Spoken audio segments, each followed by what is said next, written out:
Hello my dears, बहुत बहुत स्वागत कर मोर सुभद्राज हैप्पी लाइफ चैनल को। आपण मैंने मो वीडियो को देखुं से बहुत बहुत धन्यवाद।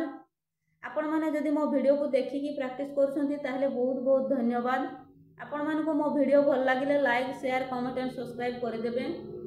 तो आज आसतु आ गए नुआ विषय आलोचना करवा।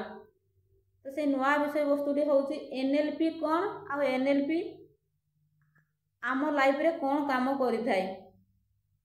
तो एनएलपी हूँ न्यूरो लिंग्विस्टिक प्रोग्रामिंग। एटा गोटे ब्रेन रो प्रोग्रामिंग मेथड। तो यही मेथड साहाय्य आम कौन करूना आम भितर स्ट्रेस चिंता दुख कष्ट को आम भितर बाहर करवा मेथड को आम एनएलपी बोली कही था। यही एनएलपी माध्यम रे ही आम भितर दुख कष्ट चिंता को आम बाहर करि परिबा।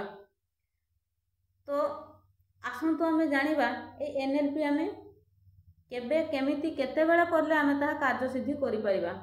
तो जदि एनएलपी आम पूर्णिमा किंबा अमावास्या रे करूचे ताले सेटा बहुत भलो और बहुत शीघ्र कार्यकारी होइथाय। काहेकि ना पूर्णिमा अमावास्या रे ब्रह्मांडर शक्ति बहुत हाई थाए आ बहुत जल्दी आमर मैनिफेस्टिंग होइथाय।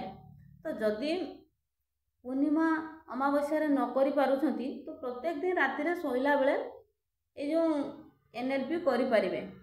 एनएलपी आमे केमती करबा ना ए एनएलपी पई हमको गोटे ए4 साइज किंबा एमिति पेपर दरकार, गोटे ब्लू कलर रो पेन दरकार एवं गोटे खाता और रेड कलर रो पेन दरकार। तो आमे जतले राति रे सोइबा पई जाउचे सेते बेले ही एई एनएलपी प्रोसेस आमे करबा। सब काम सारी कि जतले आमे सोइबा पई जिबा सेते बेले आमे एई मेथड को आमे अनुसरण करबा। आमे से जो ए4 साइज पेपर किंबा एमटी पेपर नैथिबा आ से जो ब्लू पेन से ब्लू पेन रे ही हमर जते सब नेगेटिव थॉट बा नेगेटिव जहाँ भी रही आमे सेथिरे सब लिखिबा। तो प्रथमे कोन करबा ना आमे शांत होई कि गोटे जगह रे बसिबा एवं डीप ब्रीथ नवा भितरे होल्ड करबा एवं छाड़िबा। एमती 5 रु 10 थर आमे डीप ब्रीथ करबा नवा एवं नहीं साला पर आमे से ब्लू कलर पेन रे से पेपर ऊपर आम भितर थिबा जेते एंजाइटी बा स्ट्रेस को आमे सब गोटी गोटी टिकी निकी मने पके कि सब लिखिबा। एवं लिखिला बेला आमे चिंता करबा जे हमर जो नेगेटिव थॉट रही से सब आम मथा भितर बाहरी जाउची। झाड़ होइकि हमर हाथ देकी से झाड़ रे आमे लेखि पकोचे हमर सब चली जाउची सब नेगेटिव थॉट हमर चली जाउची। एमिति चिंता करी करी गोटी गोटी हमर जहाँ भी नेगेटिव अछि नेगेटिव थॉट रही सब किछि से पेपर रे आमे लेखि दबा।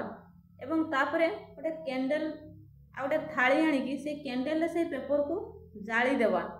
एवं से जो पेपर जाली देवा से थाली उपरे से थालीटा को लेकिन आम जो बेला बासन माजुचे बा सफा करुचे सेठी माजिकी धोईकी सफा कर नहीं आसवा। एवं आम जो वस्त्र पिंधिथिबा से वस्त्र को बदलई भल सफा वस्त्र पिंधिबा। एवं जो जगह आम लेखुथिले सेठी मध्य से जगटा को मध्य आम पुणी थरे परिष्कार करदबा। तापरे जो खाता आपण नैछंती खाता और रेड पेन रे जो नेगेटिव थॉट आपण को भितरे थिला आपण मान को भितरे जो नेगेटिव थॉट को आपण माने लेखि छंती से जो लेखि की पुड़ी देई छंती से नेगेटिव थॉट रो एक्यूरेट पॉजिटिव टा को आपण काढिबे एवं 10टा पॉइंट करिवे एवं ग्रेटिट्यूड सहकारे लेखिबे। जहाँ भी आपण नेगेटिव लेखिथिबे जहाँ भी आपनकर अछि नेगेटिव सिचुएशन तारो एक्यूरेट पॉजिटिव पॉइंट को लेखिबे। जो आपनको सहित कहार किसी मन मनांतर होइछि से एमती कहि देइछंती जे आपण चाहिले भी ताको क्षमा करि पारु नहंती। तो सेही जिनसटा को आपण सेही लेखिकी पुड़ी देइछंती तारो सेही अपोजिट रे लेखिबे जे तांको सहित आपनकर संपर्क बहुत भलो हो जाइछि। से आपनको बहुत भलो पाउछंती से आपनको न देखिले रही पारु नांती। ठीक तार अपोजिट पॉइंट को लेखिबे भलो भलो लेखिबे एवं ग्रेटिट्यूड करिवे।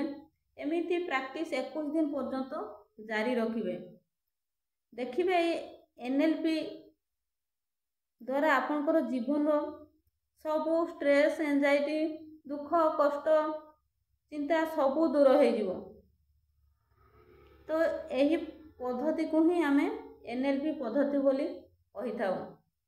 तो यही NLP द्वारा ही आम भितर थिबा जेते नेगेटिव थॉट को आमे काढ़ी दे पारिबा। आउ यही अभ्यास आपण माने करंतु देखिबे नेगेटिव थिंकिंग धीरे धीरे आम भितर दूरे जीवो एवं आमे संपूर्ण सकारात्मकवादी हो जिवा। जहाँ भी होई थाउ ना कहीं जे कौन से सिचुएशन होई थाउ यदि आपन किसी धार करज लोन फोन बेसी हो जाइए से भी आपन पॉइंट आउट करेंगे जे मु सेमिति लिखिबे सेमिति पढ़ी देबे पढ़ी दे सारा पर तार एक्यूरेट पॉजिटिव लिखिबे मोर बहुत आड़ू बहुत टंका आसुची मु लोन को सुझी दे सारलिनी एमिति भलो भलो पॉइंट सब लिखिबे। देखिबे ये NLP जीवन को सतरे बदलाई देव। तो आपण मानकर जदि किसी नेगेटिव सिचुएशन किबा नेगेटिव थिंकिंग थाए आपण एई NLP को यूज करके आपण माने निज भितर थिबा नेगेटिव थॉट को काढ़ी पारिबे। Thank you so very much.